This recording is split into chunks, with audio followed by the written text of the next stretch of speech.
Hey, y'all. This is Reverence for Impulse, and I'm Weena Pauly-Tarr. This podcast is my attempt to more deeply understand and explore impulse through conversations with people that inspire me. We step into connection without any planning or agenda, but with respect for the impulses that brought us here and shape how we are when we're together. I'm so glad you followed your impulse to listen in. I met Fabio through STREB 2 decades ago. This is a dance company that we both danced with, although Fabio was there much longer than I was. And from there, we've circled each other so many times in so many different ways through dancing, teaching, performances, referrals, always orbiting the body and movement. 2 weeks before this conversation, I saw him perform. Fabio emanates warmth and kindness, and his way of being in the world is magnetic. People just gravitate towards him. Fabio is a zero balancing, Klein, and Alexander technique practitioner. He's a dancer and a dance maker and currently teaches at Yale and Juilliard. I loved the pacing of this conversation, the ease of it, and how it felt to just sink into our kinship as movers and somatic studies nerds. Enjoy.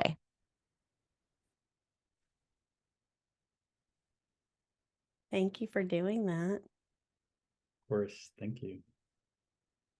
What was it like for you? Or do you want me to start? I can start. It's interesting because I feel like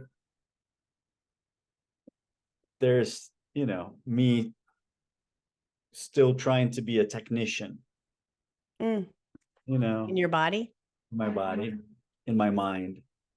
As, I'm looking for impulses and I'm still observing, oh, I must face this way or I must face that way or what, like I'm seeing myself from the outside and trying to make all these choices. And then at the same time telling myself, no, it's not about that. Don't worry about it. Just do, so it's interesting to observe that dialogue, but I feel comfortable enough with you to just be able to say, whatever, fuck it. It's not about having good form or being looking in a certain way. But it's interesting, to observe. So Yeah. It was like watching you, and I don't know if maybe this is true for you as a dancer also, but when I'm watching you, I feel sensation so much, like what that would feel like to do, or is plugged into sensation, because that's what I'm like, that's where my consciousness kind of goes, not to story, not even to sort of images. It's always sensation. It's almost like it's so fleshy when I'm watching you. That's what I was aware of. Oh, interesting. Yeah. So And then what doing was like, it's always a similar thing. What I love so much about this practice is how who the witness is really is part of it, because knowing it was you, I all of these memories of the contexts with which we've been together were there. So I'm thinking of you seeing me and I was like, just having a lot of memory. So many memories. And I don't know if you're still are you in the same place in Williamsburg? No, so I moved to Flatbush in 2017. Okay. Because one of my memories, I couldn't tell if you were there or not, but was being pregnant and you doing zero balancing on me. Yes. And having this really intense sensation and remembering you in that context and how like warm and caring, but all these, then dancing with you, doing that duet with Tiffany and building that score.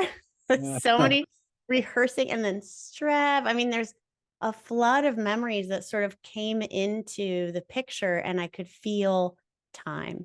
And I was being witnessed by you. I just was aware of time. And then feeling in my own space a kind of like, not dissatisfaction, but a little bit of like, I don't know. There's this is here, and that's there. And so that's what it felt like. What did it feel like to witness? It was very interesting because I was like, oh, she started moving already. You know, there's like, she chose movement. Like I was actually observing your choices, which is in a way kind of not at all the point of it, you know, but I was, you know, like, oh, she chose to start moving. And she's choosing to use sound, you know, this is, I'm observing all these things. And now she's rolling down, and now she's, you know, she's using her facial expressions. So it was very much like I was looking at your choices with a certain level of admiration. You know, I was admiring your, and then I was like, oh, her blouse is so beautiful. I was, you know, I kind of went like, yeah. And it's interesting because it is, I think, the way I observed you, it's in a way the way I observe myself, you know. Yeah. I love her hair, and you know, I love the way she put her hair up, and so yeah, so it's interesting. My first encounter with authentic movement was with Yvonne Meyer. She just released technique. She's, you know, a choreographer. She's been around for a long time, a wonderful person. And I think I remember us starting on the ground. As a directive, like as a directive, start on the ground and just wait. You know, and eyes closed. What comes up? So I just remember sort of like spending a lot of time on the ground because my body needed it so much. The safety, the support, the simplicity of being on the ground. And then years later, I was working with Jennifer Müller and the Circus Amok, and we would do a warm-up with authentic movement. But Jennifer, she would always start sort of standing and moving, you know, and it was interesting because I was like, wait, aren't you supposed to start on the ground? And then she was like, oh, you can start anywhere you want, you know? Yeah. And so it was interesting because I also, oftentimes I would get to rehearsal super tired. Yeah. I'm like dying to get to the ground. But for some reason, Jennifer would always start like up and very energetically moving and sort of, you know, changing directions. And I always noticed that. And the thing that I find it so interesting, and I taught a little bit of authentic movement to, you know, some of my students at Pace. And I remember thinking, you have 10 minutes or 5 minutes, like this is your gift to yourself. You can do whatever the fuck you want with those 10 minutes. If you want to take a nap, 10 minutes, you can. You know, if you want to cry for 10 minutes, if you want to scream for 10 minutes, like this is your time. And you do it whatever you want with that time. You know, it's like see it as a gift for yourself. So anyway, it was interesting, you know, to observe you and then to observe me. Yeah. I imagine for students being given that is so powerful because they've been in this long course of study and of skill building and of practice that to sort of reclaim movement that they want or that feels good or that their body's asking for outside of being good form or producing and creating material or having any intention outside of like what does my body want. I think that's so extremely powerful to refine that. And that's sort of that's like the doing side, the gift of authentic movement. And for me, I emphasize in equal measure the witness role. Like that's a really huge component in how I lead it, because it really does feel, and you said it, like the way I'm witnessing you is how I witness myself. It's just another way of seeing yourself. You're seeing yourself as witness and noticing the impulses for how you watch. What do you value? What are you noticing? Where do you get drawn in, and where do you get bored? And those relational styles as they come up in Move or Witness are so endlessly interesting to me. But yeah, the doing what you want sounds really simple. And when you're a trained dancer, so many of us have a really hard time answering that question. You mean what I should do? What's good for me? What would be helpful? What would like you can't even access want, because it's been so co-opted by an external influence of what to value. It makes me think too, when you're talking about Circus Amok and then this other place that started out on the ground. And there, I think what's interesting about authentic movement too is the cultures that get built around it. Like you can see it in different spaces who they like, there's like a way they do authentic movement, right? There's like a culture. It's almost like there's a culture in that country of that AM, and over here it's different, and you kind of move between them. Yeah. It was a warm-up tool, and I thought that was brilliant. Mm-hmm. And that's how we would start it, to sort of get in your bodies. Yeah. Grease the wheels. Yeah. Yes. Yeah. So I mean, this is a question I feel coming on around impulse, because I mean, we have so many different ways we could kind of step into conversation, like as professional dancers or as people that work with other people, or who knows. But there's something about impulse. We've talked about this a little bit. I remember us on the phone kind of exploring it. Even in the realms of addiction recovery, and that the word impulse is so kind of mysterious too. What do you think of when you hear impulse? Well, it's very interesting because impulse doesn't necessarily have a good connotation to me.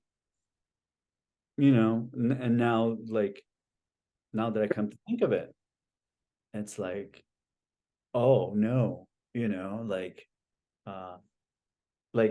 in recovery, for an instance, impulse is always like, my first impulse is a bad idea.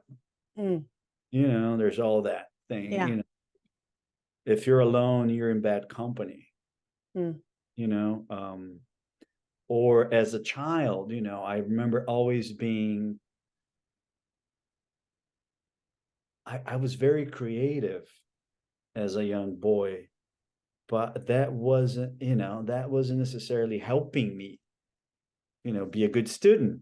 It wasn't necessarily helping me be present for class and for things and for homework. And because my impulses were, I wanted to move, I wanted to fly, I wanted to do other things. That world was too small and too boring and too limiting.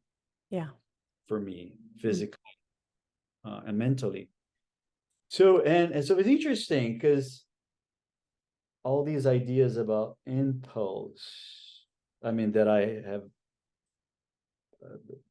never spent a lot of time thinking about it, but I think,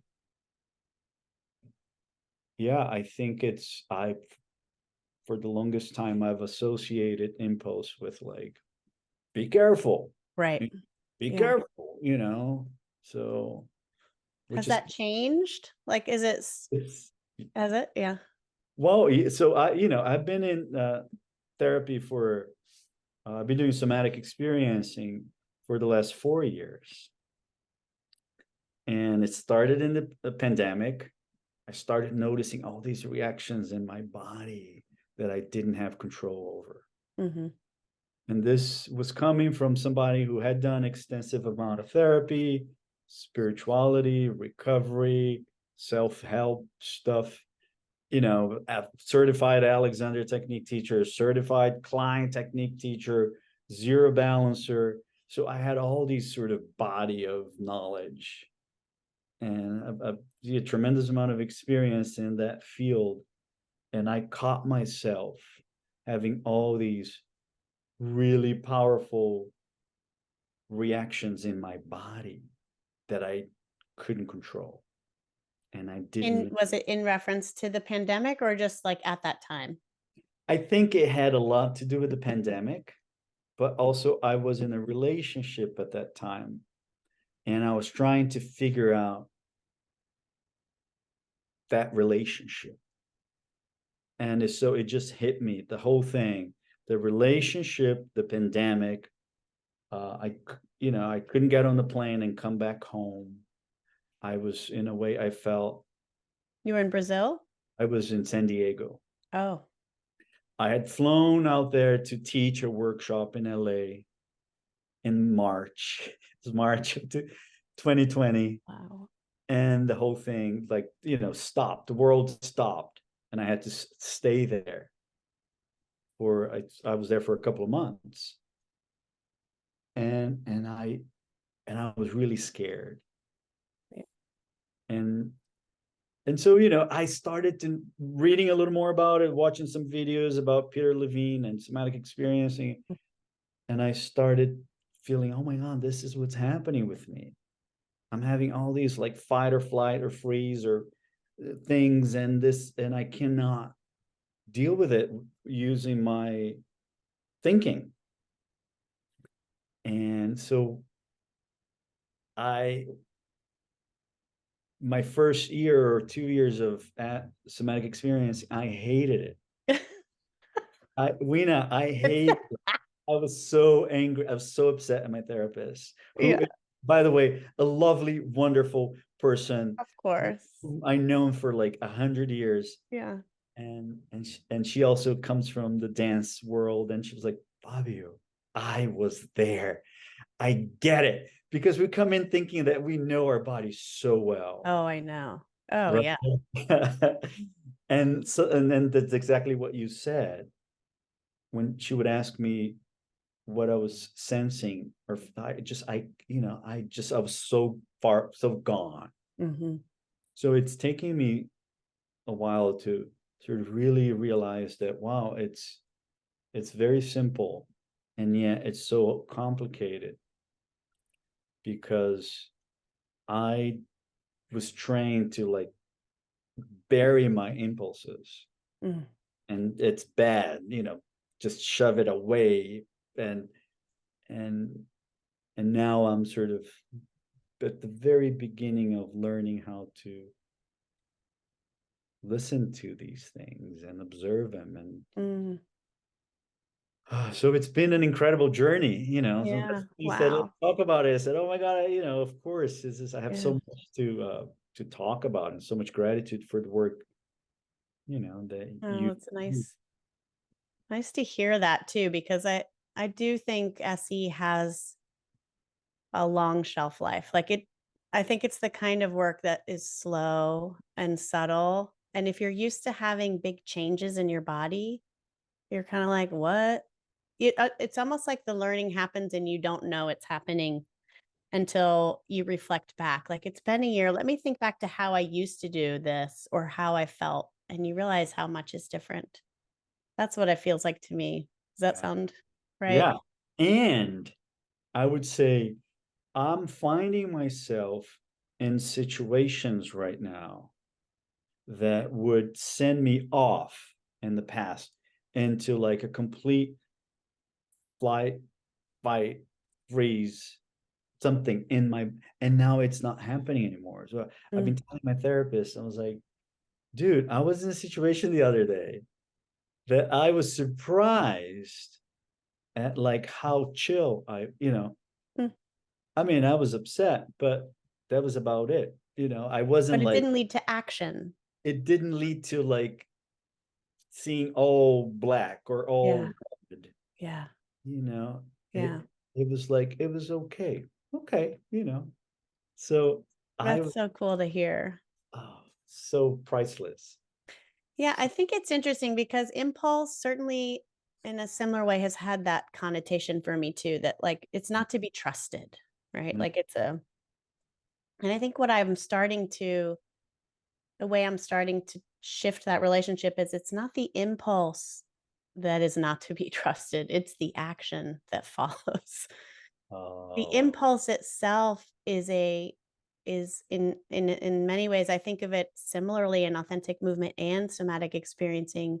It's the thing that wants to happen. mm, So if that want is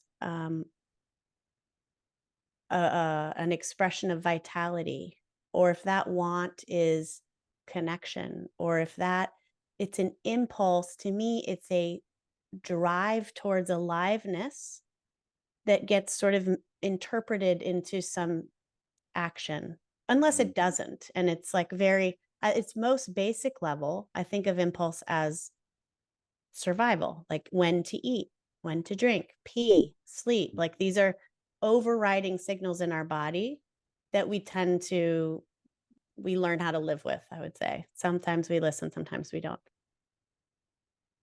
But there are also impulses beyond just survival. Like when you lay on the floor, eventually you're going to move. What mm, made you move? What part of you move? What wanted to happen? Was it a desire for a shift because it was more comfortable? Was it a desire for um, moving out of a stuck place? Or there's, to me, and it gets a little bit close to desire, mm, but it's not always desire. Sometimes it just feels like what wants to happen. And so then the action that follows, I feel like that's where choice is. Impulse is never chosen, but the action is. mm, Maybe not always. If you're in a survival mode, there should be a direct relationship between impulse and action. And that means that you have a healthy system online that works well and keeps you alive, right? mm, But when there is space to choose, then I think that's where options lie. That mm. makes sense. Yeah, yeah, for sure. Yeah, it's so interesting. I've been teaching the Alexander technique for a while, and I remember uh, this occasion not too long ago, and this person came in with an injury and wasn't feeling great. And then we had the lesson, and I saw the shift in their bodies, and I saw that they sort of expanded and were breathing better, and the face changed. And I said to them, so how does that feel?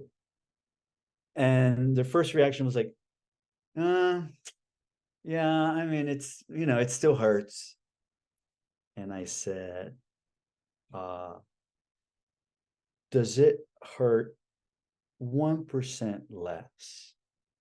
And they're like, oh yeah, sure, yeah. I mean, it feels better, but it still hurts.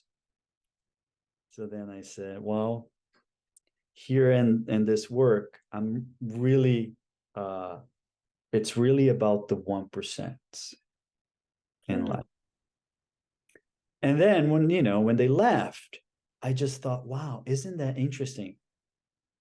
In a way, we're so conditioned and trained not to pay attention to the 1% in life, Mm. because we're so addicted to the big Pain. that's huge transformation. Like we're all expecting a miracle. It's like, wow, my God, Right. and truth is, they were on the road to recovery, and they were already healing, but that wasn't enough. So Yeah. I started really thinking and writing about and talking about the power of this 1%. I love that. Yeah. I mean, if you're always attuned to I mean, there's also the negativity bias, which is part of our animal nature, right? Like, I'm going to scan for what's going wrong. I'm going to pick up on where things aren't good, and that's going to keep me safe. And for the most part, we can't control that. But we can when we have the impulse, because I would say, like, in that person's impulse, there's probably a desire for familiarity because there was a shift. And so let me go to what I know, pain. I'm diagnosing this completely out of my scope, but I'm just saying that, but there's like, it's vulnerable to not do that and to be like, what is feeling better? Because a lot of times when we, and this is true for me too, when we start to experience ease, there's a little bit of a heightened threat response because somewhere we've sort of adopted the pattern that ease equals lack of safety. So it's hard to hang out there. So like the 1%, maybe you feel, but like, I'd rather slam back into what I remember, which is this familiar pattern of pain, or which is the other side of pain to me, is catharsis. Oh my God, I'm totally better. Everything's different. My life is different, you know, like, and you're like, wow, okay, well, I'll talk to you in a little bit, because like it's the other side of the same thing. It's those subtle, tiny shifts that we're not only do we not orient to and attune to, we don't value, like you just said. What if we valued that? What if that became the most important part? What would that be like, Yeah. right? On a global scale. Global scale, exactly. It's, and something I've also been trying to include in my teachings is at the end of a lesson, when I look at the person is, in my language, they're lengthening and widening, and you could see, there's more freedom, there's more breath, and there's an energy of joy. Even I would dare to say, and then how you feel? Oh, relaxed. I feel great. I feel relaxed. Oh, this is good. And then, so I invite them to think about, imagine inviting this kind of quality into your lives more often. So you can get in touch with that, from the moment you wake up to the moment you're, going to sleep, whether you're doing something extremely complex on stage, physically speaking, or something very mundane as like doing the dishes or walking down the street. Because I think people don't really understand the importance of being in touch with that energy. I mean, that's to me what makes you so special, Fabio. Like, I think of you as really like the sun to your galaxy is joy. I mean, I think when I think of you, this is full disclosure, I literally have a warm, joyful sensation. Like, you emit a kind of like joy and warmth and gratitude for aliveness that is like just central to who you are. It's very magnetic. I know you know this. People are very like, Fabio, it's true. But I think one thing that I realize, and I wonder about you growing up in Brazil, and like, I know you ran away to be in the circus, and like, how do you, like, what is your relationship to that? Does that feel like a sun in your orbit, or does it feel like the air you breathe? Like, you don't really notice it. Is it a spiritual orientation? That would be another question. Well, first of all, thank you for all of that. I appreciate it. I think a part of it is,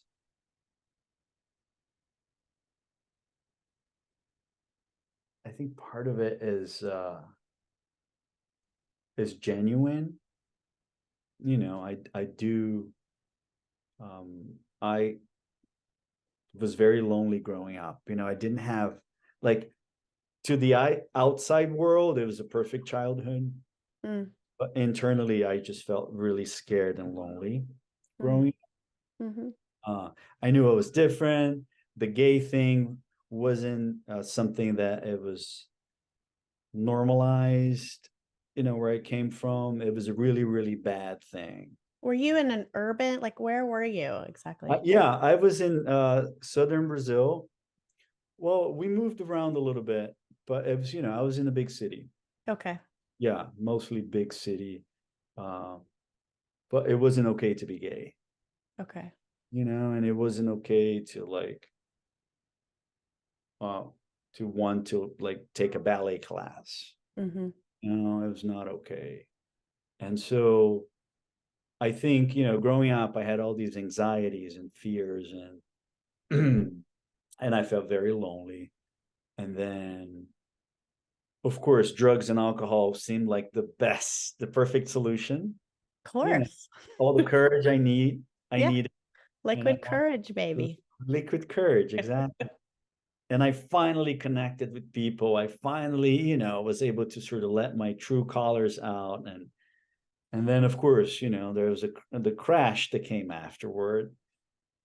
And then in dealing with all of that and recovery, and being in New York City and being a movement artist, I think I have this deep passion for,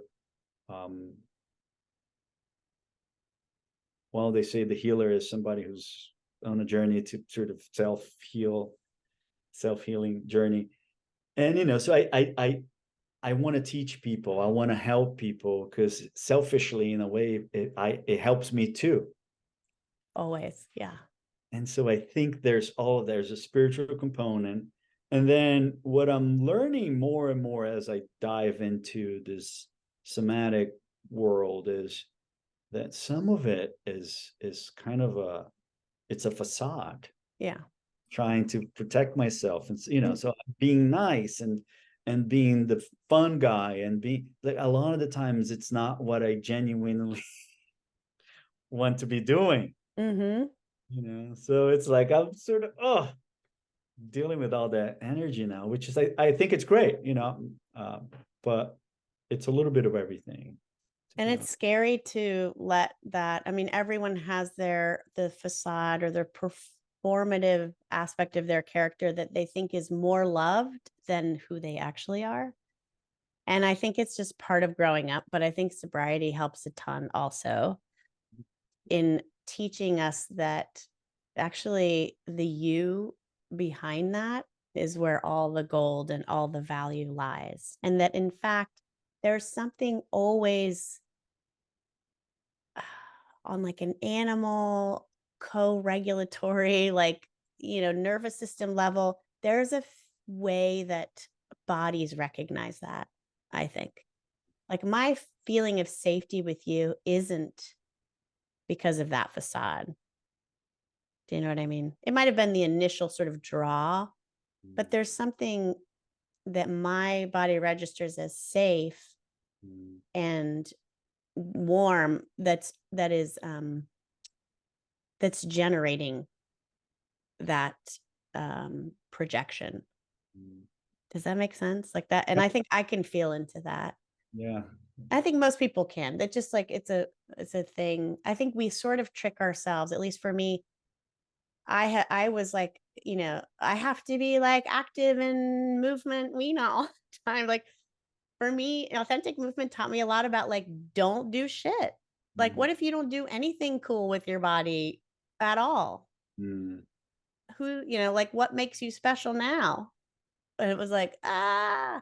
and really getting comfortable with like actually just being in my body how I want to be without this desire or need for feedback or validation or was really scary. And like you said, you could see my choices. Learning how to be seen making choices was terrifying because what if they're not good or you don't like them or they're not the right choices or making a choice means I value this. And now you can see what I value and that's scary. Yeah. Yeah. Yeah. Yeah. It's interesting to hear about your childhood because I mean, I'm fascinated with the kid parts of us. And I feel like you have access to yours pretty well. Like there's definitely like a playful boy there. Um, I wanted to be a Thundercat. You you know, did?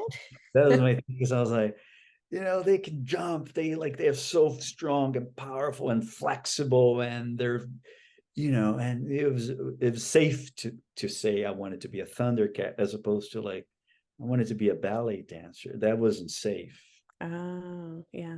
So I would like climb walls and climb trees, and so it's interesting. I was very physical growing up, even though I was completely petrified of gym class, of like PE class, because it was always soccer, and I was always Yeah. the last one picked. Oh. And I was always the like fine, just Oh. Oh. Breaks my heart. and I like the ball would of course come to me because of course I would attract that, and I would like be paralyzed. I swear to God, and like I didn't know how. This is like a child that was extremely physically talented. I could do like things on my own that people wouldn't believe, with handstands and back bends and all like self-taught stuff. And Wow. yet I couldn't kick a ball because it was paralyzed Mm.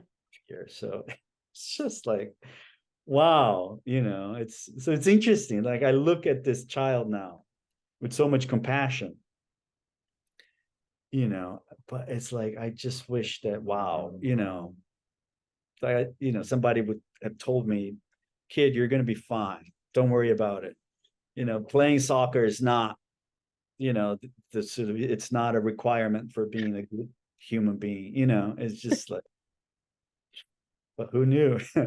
And so you found like what happened? When did you figure out that you wanted to move and be a mover? Like how did that happen? I think, I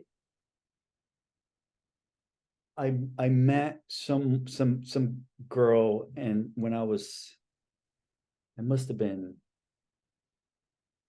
11 or 12, who was a gymnast,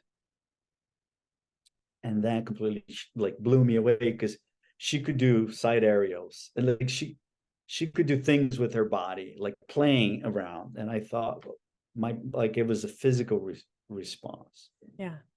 I was like completely drawn to that, and I went to watch her train one afternoon, and I was like, this is my calling.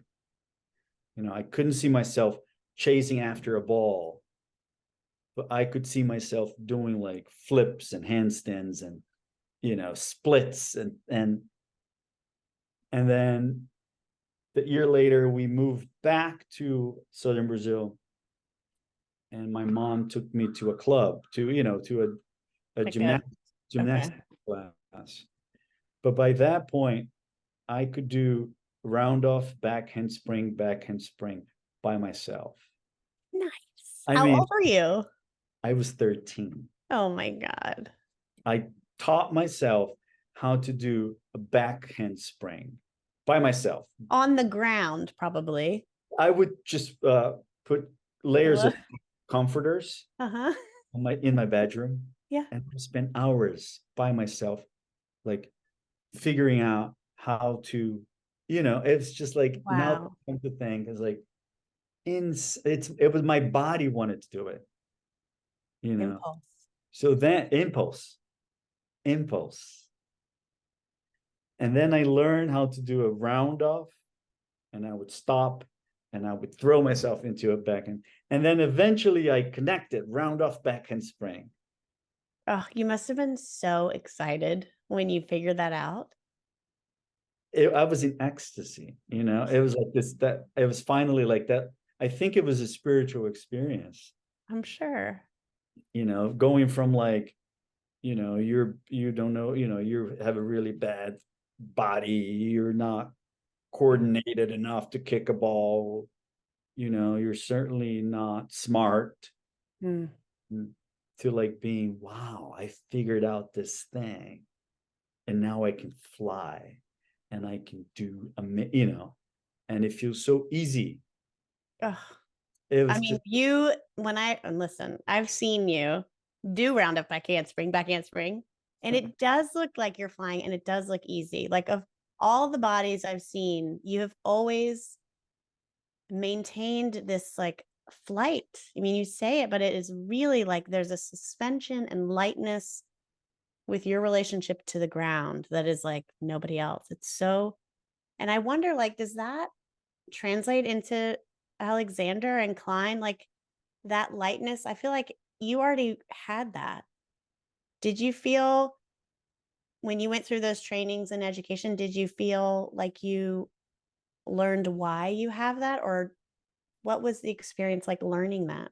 Or why were you drawn to it? question. I think I was certainly drawn to these systems because of that, those qualities. But um yeah, I don't know, I mean, I both trainings weren't easy to me. It wasn't like, oh, actually all my trainings, I feel like I learn more when I'm alone. I That's learn more, I interesting. learn better when I'm on my own. Hmm. um I feel like in classroom settings, um maybe it's, me, I don't know, it's maybe there's judgment, maybe there's fear, maybe, but then I take that information and when I'm on my own, I can process that. Mm. So the trainings weren't particularly easy or fun. I mean, there were great moments, obviously, but I think that I knew the potential there for connection, expansion, choice, Mm. self-examination, and Well, think about like when your physiology is under in that sort of classroom situation of social pressure. And I mean, also, it's your second language. Like, let's not negate the fact that that's fucking real.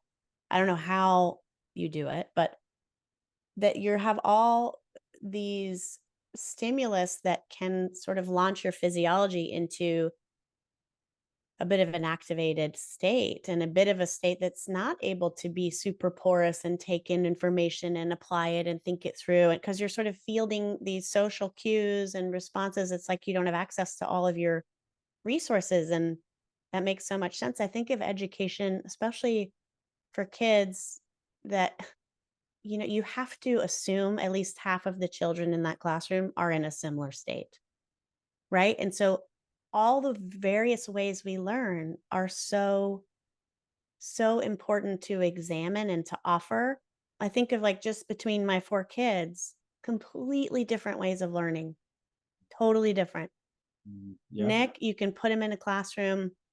He loves rigor.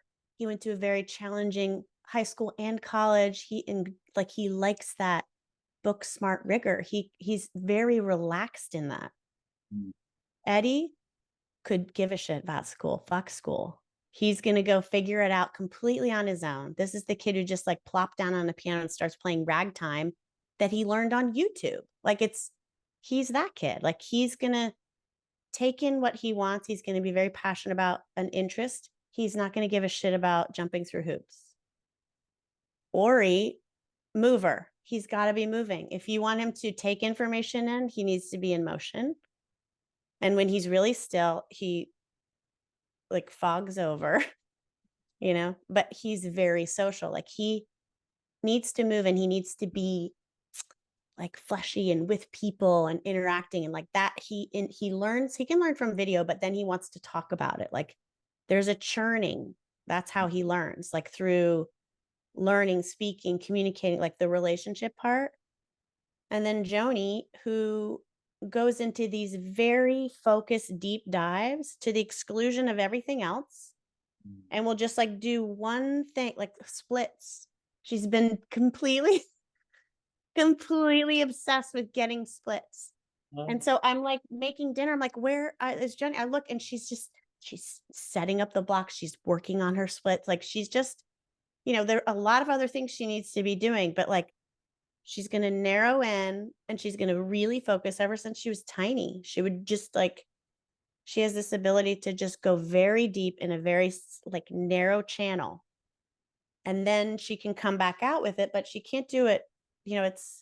And so all these styles of learning information, expressing what you learn, finding your way through it, it just makes me think of how important it is and I'm sure how impossible at some level, but how can we meet all these different ways of learning and being in our bodies in these educational systems? I don't know. Without shaming, without judging, it's just labeling it like bad or wrong or you're less than. It's just like, so I mean, it is, I think, nearly impossible.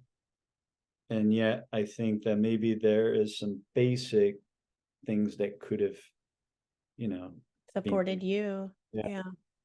And also the confidence in being in those places, because when you think you're stupid or not smart or can't do the book stuff, it's like a forever life fight to establish legitimacy. I certainly have that, like being a mover and a dancer doesn't equate you with being smart, not in our culture. Right. And so you're constantly having to be like, wait, but I do have thoughts about this. Well, it's funny because I've always thought like, well, I'm not that smart, but I can do a handstand. Which is smart. Oh, hello. Fuck. It's I like, know. Yes. And when I came into the Alexander world, I learned that like apparently he was more interested in like having somebody go up a flight of stairs without over exerting themselves than having somebody discuss like, anatomy or physiology or Shakespeare. He's like, I'm interested in practical stuff. How are you taking care of yourself and being like he wouldn't understand. Apparently he went to a meeting with a lot of anatomists, like somebody like bagged him, and after a lot of convincing, he agreed to go meet with these anatomists, and he walks into the room and all the anatomists are like all bent over, shape. And then apparently he looks around and is like, okay, I'm leaving. Because I mean, there was like, I know. This is smart. Like, this is smart. Like, you can't run for the bus. Like, how smart is that? No, I have the same, and that sounds so judgy, but it's really, that is like an internal struggle for me constantly, which is, I talk about this all the time, but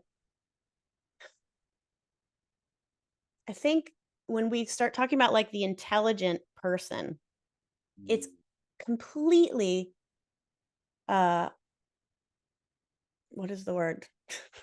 Predicated on language.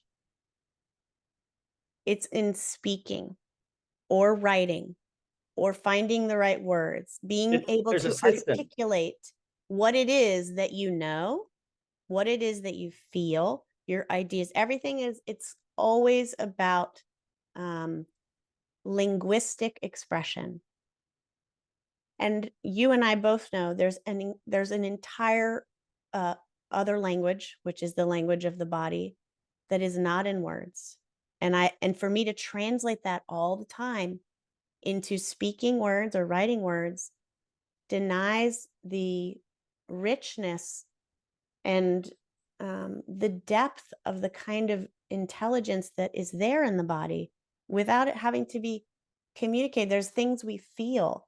And it's not like because someone moves better, they're smarter. I don't think that's what we're saying. It's that you in that bedroom with those comforters behind you, having to figure out how to launch your body backwards onto your head. I mean, that's what you're doing. Like, that's crazy to think about starting from zero instruction. catching yourself and then rebounding back to your feet. Like that's like figuring out, systems of physics. It's not, but actually physics, not theoretical physics, actual physics, and understanding how to work with it, move your body, motion, gravity, weight, power, momentum. Like you're physically grappling with all of those questions and finding answers, and none of it's spoken about. Yeah. And yet it's like, exactly, there's no value to that. Mm-mm. Yeah.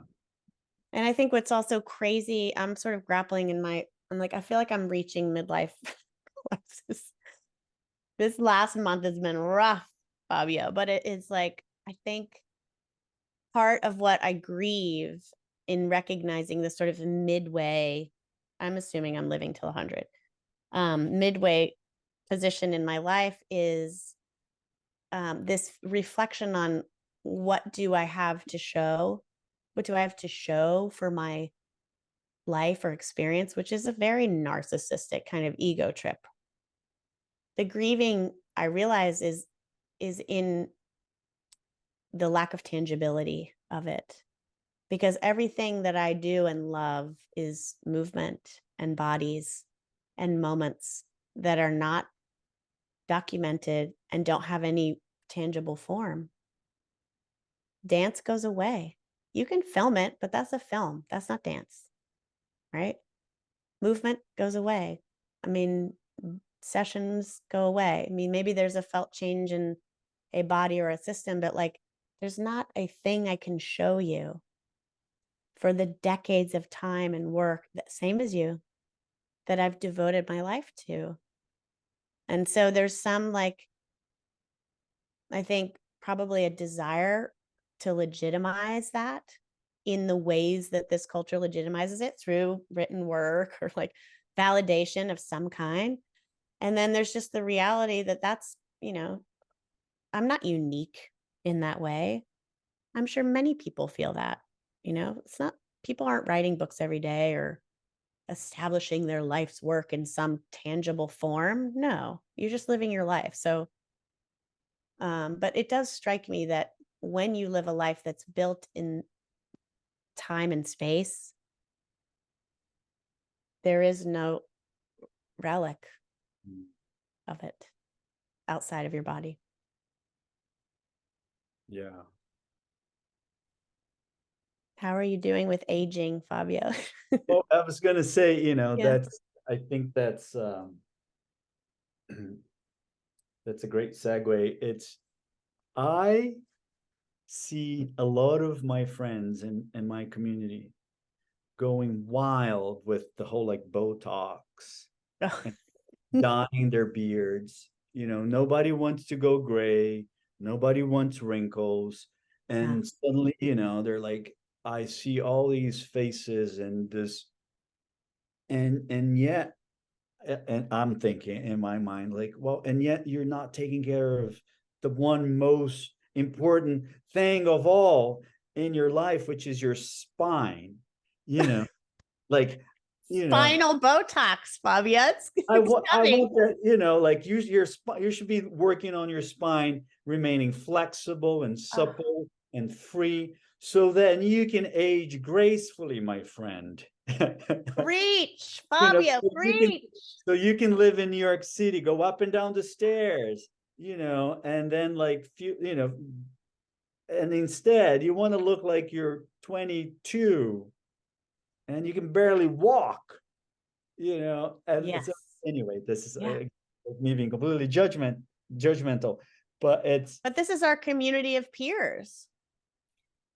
And I feel like, well, here I am, broke, full of wrinkles and gray hair, and but with a nice, flexible, long spine that gets me around. Yes, it does.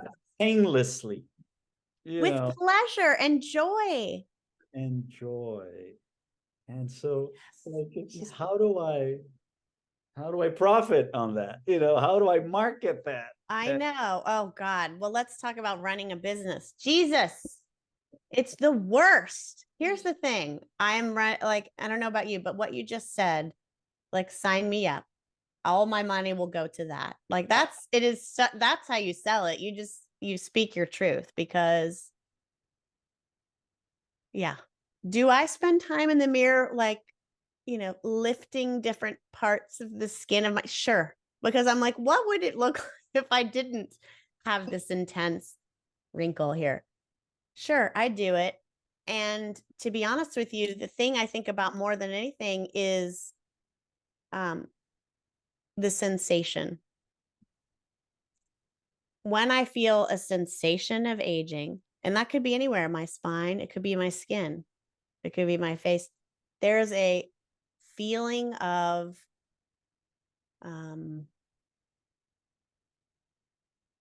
sinking isn't the most flattering word, but that's really what it feels like. And if you think of the opposite of sinking, it's lift and lightness. And so lifting the skin creates a sensation of lightness. So I can get that. I don't think Botox would create that sensation for me. I've never done it. I don't know anything about it. But I do think that if I think of the things that bring lightness and vitality, like what you're talking about, energy in your spine and lightness to your spine, it's never that. It's like teaching my outside movement class to women over 40 in the cold night. That makes me feel light and feel vitality, but it's hard to resist all those pressures of like, youth is better, youth is better, youth is better, youth is better, getting old is bad, getting old is bad, getting old is bad. And it's like, well, those versions of old are certainly not appealing. But I look at you and I'm like, yes, sign me up for that. What's that plan for aging? I want that plan. And I think you're right. It's like, what are you tending to? Where is your energy going? Yeah.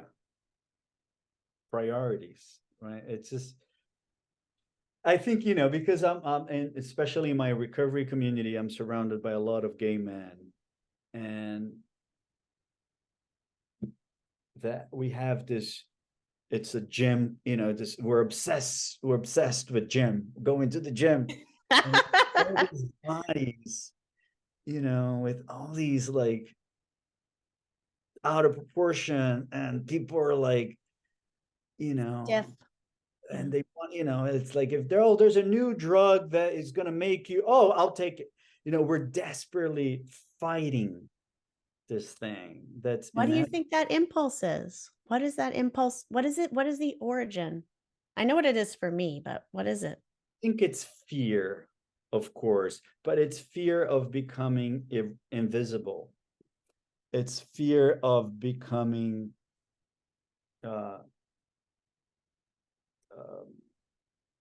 fear of expiring. Like, it's like I'm running out of time. Because then what? Because, good question, because then I'll be alone.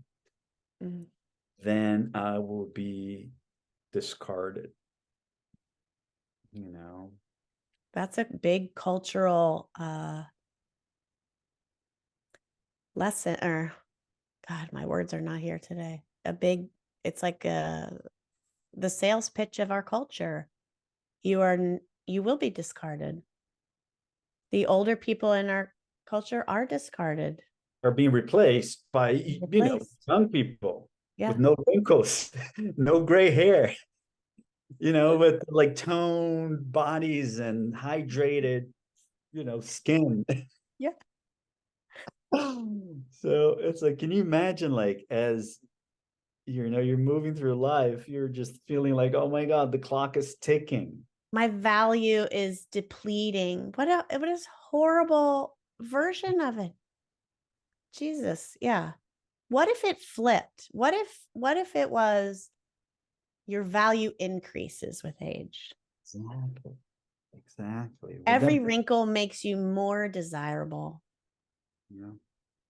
Yeah.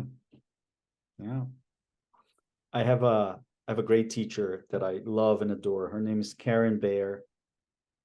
Karen is an Alexander teacher who discovered Tai Chi. I think she'd been teaching for 20 or 20 something years. She discovered Tai Chi and she worked with Master Yu for 10 or 11 years.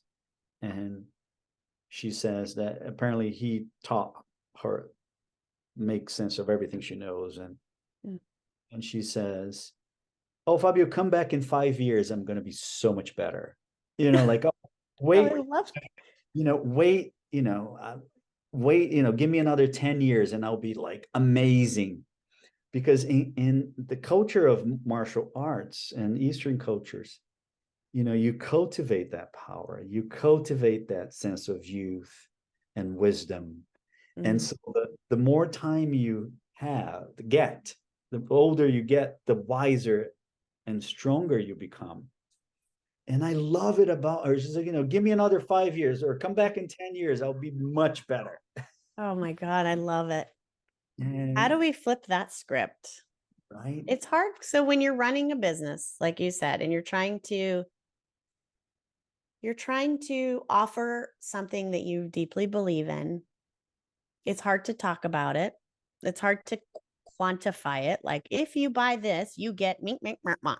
Like, it's just like so boring. But we're in this system of needing to provide for ourselves and needing to earn a living and feeling like I don't want to do a job I hate just to pay rent. Right. So I want to do something I find value in and believe in. I'm privileged to be able to do that. I have an opportunity in that way that I can do that. And it's so hard. Do you find? Yeah, absolutely.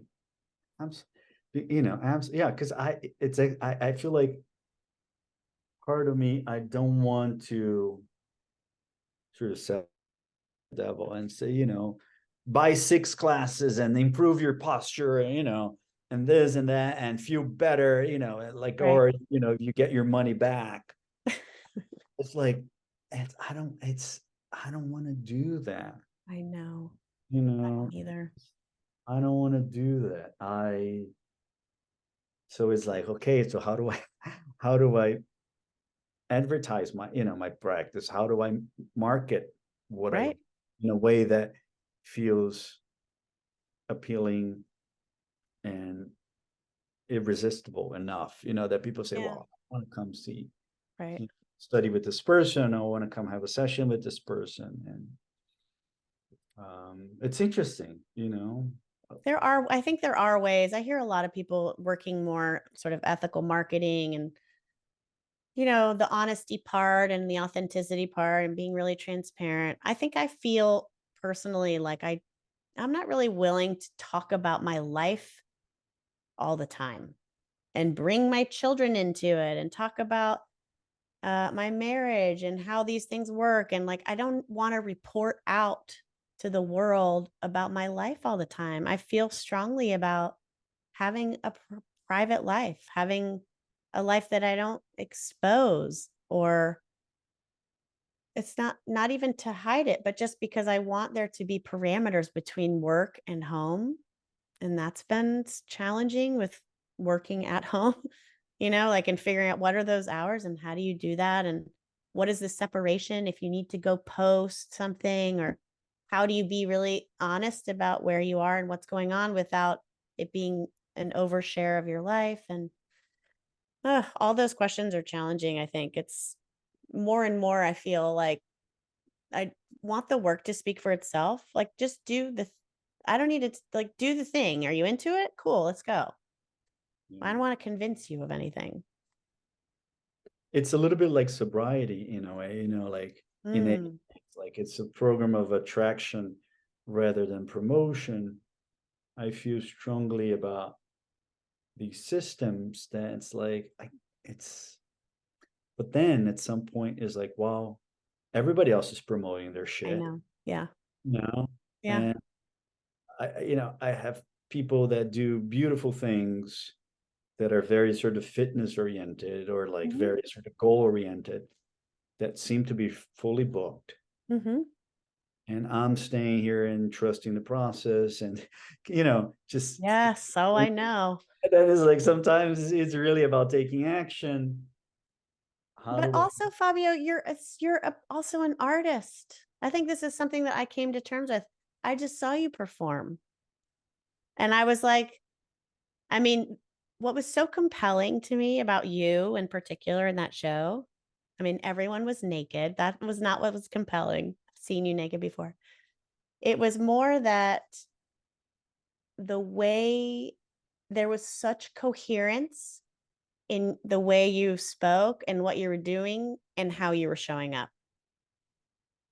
As opposed to, I'm fully naked and I know it and I'm speaking from a different part of myself. Or there's somehow I think it's so extreme to be, I don't know how it felt for you. I'm curious, but like to be in a performance where it's all nude, like all the performers, for context, were different ages, different genders, different races. It was a beautiful performance about bodies, really, and being really honest and seen in that, in the bodiness of our human bodies. And in that way, it was so compelling. And I could feel the tension of it inside each person and sort of collectively. And there was a sort of ease in the way you verbalized the words you said or how you spoke them that was different to me. Do you know what I'm saying? What do you think that is? Well, I think I talked to you briefly afterwards. Mm-hmm. I went into this process feeling like, fuck yeah, hell yeah, I'm gonna be naked and I'm gonna show you my balls and my Yeah. dick and my ass, and yeah, fuck you. Yeah. And when the show opened, Yeah. I felt completely and utterly vulnerable Oh, and very fragile. yeah. And like I felt naked, and I felt like, wow. So I think what maybe made that experience so special was to get in touch with that energy. Yeah. The energy of like, wow, there's nothing really to hide. Like, I mean, I can't hide. Yeah. I didn't feel you protecting yourself. I think that's maybe what it was. You had sort of been like, yo, I'm utterly vulnerable. I cannot protect myself from these eyes, from these people. I think there was some sort of maybe um, way that you allowed for that to be true that let me feel with you. Oh, interesting. Yeah. Mm-hmm. And it was interesting. What was that process like for you? It was nice. I got really excited when they invited me to be part of the project. I've always wanted to work with Shameki Lerner. Mm. I saw, there was a woman, Christina, who Yeah. So I saw Christina on stage in 1996 in southern Brazil, in Curitiba. What? And they came to With Shemeki Lerner? Shameki Lerner. She teaches my children parkour. That's what she was telling me. Yes. I mean, there's like and I've said this to Roseanne, Andrea, and Christina. When I saw them performing Antonio Caído on stage in Curitiba in 1996, I was blown away. Like something really profound happened inside me, my body. Wow. And Wow. who are these people? What are they doing? I want to do what they're doing, because there was something about the way they move their bodies. Mm. It was just like bones and weight and gravity and lightness and Mm. power, flow. And so it was the beginning of me get inspired to move to New York to study Wow. both Alexander and Klein. Christina was a Klein teacher for a while. Like I remember seeing her at the Klein studio, and there was all, and so anyway, when I was invited to be in the project and I knew I was going to dance with Christina, I was like, I think I got starstruck a little. Oh. And so the process was great. I really felt in my element because there was spoken word, Mm-hmm. and it was really about, just using your body to do simple things. Mm-hmm. And yeah, I would come into rehearsal like with a big smile on my face. Internally, just it was very validating for me. It's Yeah. like almost like Full circle. circle. So I nice. love it. Oh So man. And I mean, we talk about Streb for a minute, but like what a departure. It's like, what's the opposite? If somebody said, what is the opposite? For context, Fabio and I both danced in STREB, which is a dance company based on impact, or although it's not anymore, but it used to be kind of circusy and wild. So a lot of sort of like ruthless, intense movement. And then to go from that, which both you and I have sort of moved to the opposite end of the spectrum. I'm talking about, impulse and not moving. sort of, and you're talking about spoken word. And I think it speaks to the range of not just our bodies, but of our interests um and curiosity. Like I when I think of like all the different ways you've moved your body in the time that I've known you, there's an incredible range. And it to me speaks to your openness and willingness to be a novice, willing to be in like a space it's not back handsprings. So like, what is it? I want to know. And like, I mean, there's the sort of like laid out relic of time is looking at all the different styles of movement that your body has gone through in this time in New York, at least. yeah, thank you. I think that has been the goal from the beginning. Well, and you as well, Weena, because I remember I would follow Brian Brooks around and watch all his shows that you were in, a lot of them, Mm-hmm. and how sort of you're still making work, Mm-hmm. still active in that field. I have a sort of a love and hate relationship with, because like sometimes I'll do a project that's not too exciting, and Mm-hmm. you know, and then other times like, oh yes, okay, now, okay, this, I remember now why I love to do this. And then of course I'm 48, my body is not like, there are things that my body does not like to do anymore, does not want to do anymore. Uh, and so it's a little more limited, but I feel really good about the fact that I'm really healthy, Mm-hmm. no surgeries, zero chronic injuries or chronic pain or any of that. It's just a little tightness here and there, but it's so it's like That's amazing. Wait, when is your birthday? June 21st. Okay, because I turned 48 in December. Wait, till last year. No, this year, December 31st, the last day of the year is my birthday. Oh yeah, that's right. Oh, you will turn 10. I will turn 48. Yeah, we'll be same. December 31st. Wow, what a magical date, huh? Well, yes. Or it's like as a child, it's like combo gifts, or here's your present. I'm going to a New Year's party. It's both. Well, I Or it's like all the fireworks are for me. It depends on the day, on the context. Yeah, it's a tricky one. But this time of like not yet 50, I'm so interested in, and I have friends who've turned 50 who are movement people and movers and dancers and are sort of, there's a reckoning with what now. How do I like retirement, or continue making work? And as you said, you're still doing projects and you're open to it and you're involved in artistic endeavors and movement explorations. And I think that's what makes us different in terms of running businesses too, because there's a part of us and our lives and our time and our schedule and our energy that is for that. That doesn't really line up for like a booming career. You know what I mean?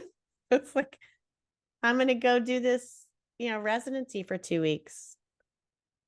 Yeah. That's different. Yeah.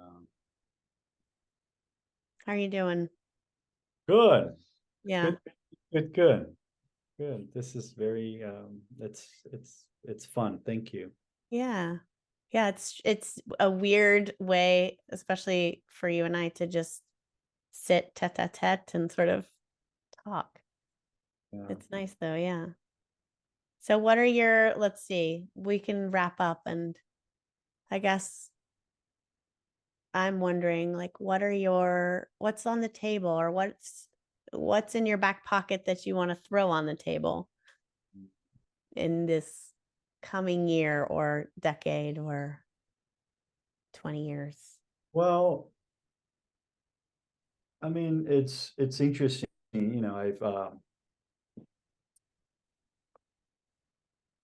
I had a therapy session this morning, and this issue of um, financial stability came up, Oh, and I'm telling my therapist, well, I have, this incredible career on paper. I teach at a couple of like the most prestigious yeah. institutions on the planet.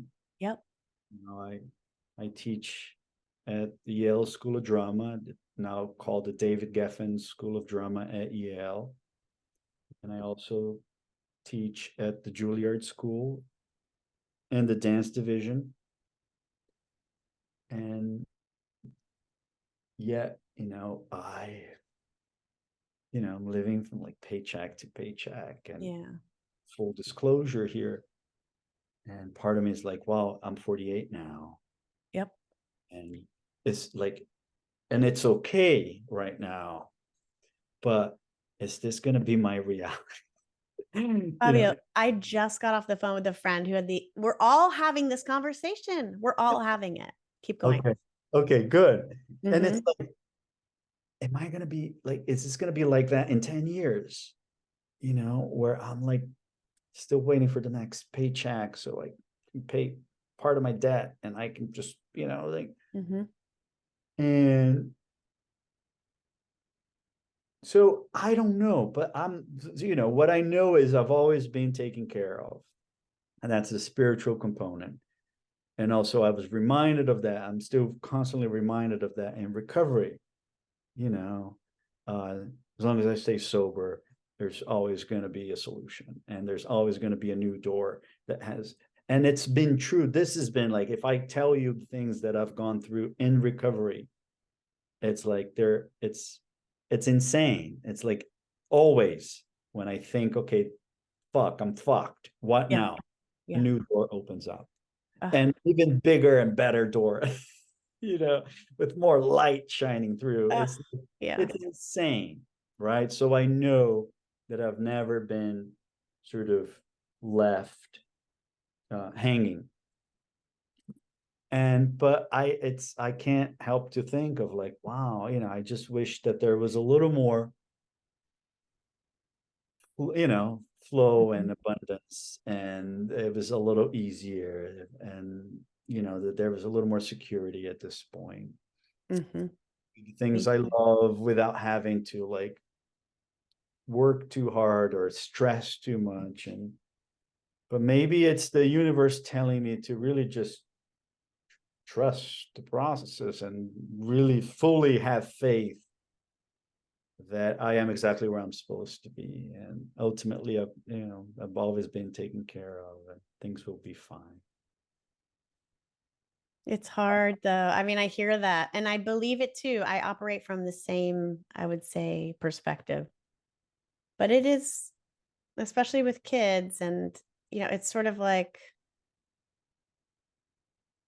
I kind of can't tell if we've been told a false story that like there is such a thing as financial security. I see very rich people and I think in my brain they must feel secure, but I'm not convinced they do. And I'm starting to recognize that like it doesn't, your safety and money and the money in your bank account don't have a correlation. Right? It's sort of a weird, but it's not to diminish the importance of feeling financially stable, because there's a very basic survival biological ease that comes with knowing I'm good. Like I've got that stuff covered and I even have a little extra. I want to treat my friends to this dinner. That's a really nice feeling. And it allows for a little more space, a little more creativity, a little more generosity. And I don't, Spontaneity, right? yes, Back to yeah, the Eagles thing, you know. yes.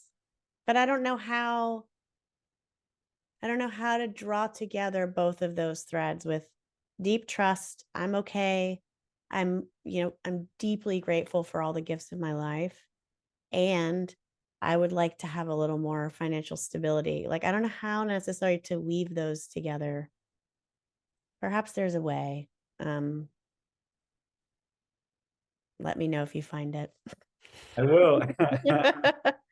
I will. Yeah, I will. You know, it's an interesting question. Yeah. And I agree with you. I don't think that having more money in the bank would necessarily be the solution, you know, because yeah, you know, I've been around long enough to know that, you know, it's that like it's funny. I look at some, you know, I did this recently. I had to go back on my Instagram to see if I could find this one picture from like 10 years ago and 12 years ago. And I'm looking at these pictures of 10 years ago, Fabio, 12 years ago. And I'm like, wow, how I see myself in those pictures, it's not how I felt during the time. Because I have this thing, I wish I was taller, I wish I was more muscular, I wish I looked nicer, I wish my nose wasn't, you know, there's all these like, and I'm looking at a really good looking guy. Yeah. Like 15 years ago, and I'm thinking, wow, I wish I knew, you know. So yeah, I wish I had just enjoyed myself. Ugh.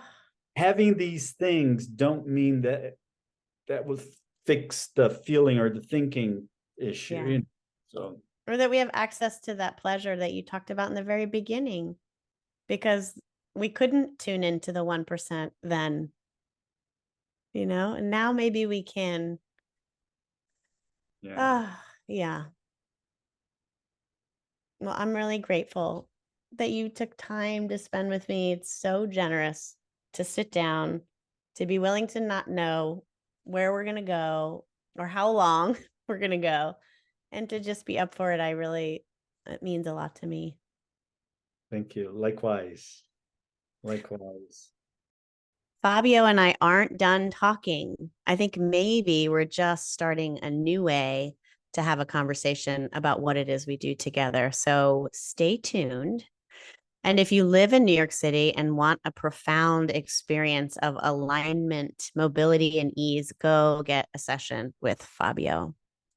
I also want to let you all know about my intro to SEAM, which is coming up on December 11th. It's open to everyone, even if you've done SEAM before. This can be a nice way to sink back into the structure and the form and what this practice offers. You can find out more information about it on my site or on Instagram at Pauly-Tarr. Take good care, y'all. Until next time.